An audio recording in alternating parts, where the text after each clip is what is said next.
خدا باپ اور بیٹے اور روح القدس کے نام سے آمین۔ میرے عزیزو، آئیے ہم خداوند اپنے خدا کا شکر کریں جس نے آج کا یہ خوبصورت دن ہماری زندگی میں بڑھا دیا۔ تو آئیے عزیزو، ہم آج کے دن کا آغاز بائبل مقدس میں سے پاکماں کلیسیا کی چنی ہوئی تلاوتوں سے کرتے ہیں۔ آؤ ہم ان دیندار اشخاص یعنی اپنے اجداد کی تعریف کریں۔ ہمارے لیے آج کی پہلی تلاوت یشوع بن سراخ کی کتاب، اس کا 44واں باب، پہلی اور پھر 10ویں سے 15ویں آیت تک۔ آؤ ہم پشت پشت کے مطابق ان دیندار اشخاص یعنی اپنے اجداد کی تعریف کریں۔ لیکن یہ دیندار آدمی تھے اور ان کی نیکی باطل نہ ہوگی۔ ان کی نیک بختی ان کی نسل کے ساتھ بھی رہے گی اور ان کی اولاد وعدوں کی وارث ہوگی۔ ان کی نسل اور بعد ازاں ان کی اولاد بھی انہی کی خاطر احکام پر قائم رہے گی۔ ان کی نسل ابد تک ہمیشہ رہے گی اور ان کی عزت نہ مٹے گی۔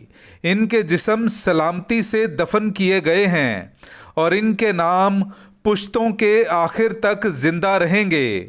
امتیں ان کی دانش کا ذکر کرتی رہیں گی اور جماعت ان کی تعریف کرتی رہے گی۔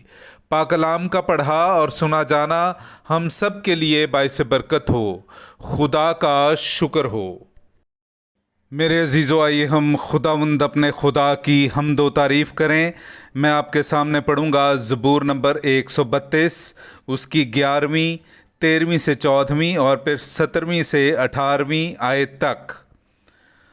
خداوند نے داؤد سے قسم کھا کر ایک مستحکم وعدہ کیا ہے جس سے وہ پھرے گا نہیں، کہ میں تیری صلب کی اولاد میں سے تیرے تخت پر بٹھاؤں گا، کیونکہ خداوند نے صہیون کو چنا ہے، اس نے اسے اپنی مسند کے لیے پسند کیا ہے۔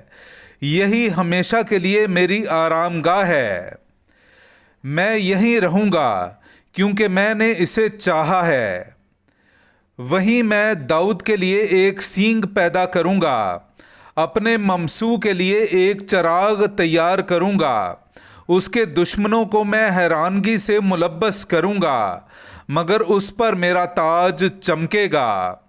پاک کلام کا پڑھا اور سنا جانا ہم سب کے لیے باعث برکت ہو۔ خدا کا شکر ہو۔ ہاللویا! خداوند اپنے تمام اقوال کا سچا ہے اور اپنے تمام اعمال میں شفیق ہے۔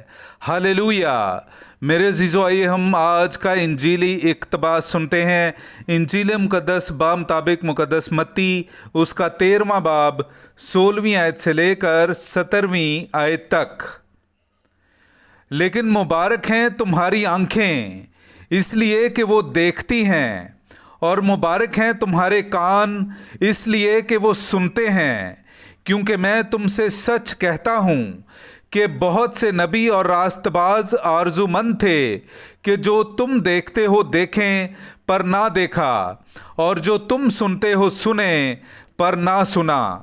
پاک کلام کا پڑھا اور سنا جانا ہم سب کے لیے باعث برکت ہو۔ خدا کا شکر ہو۔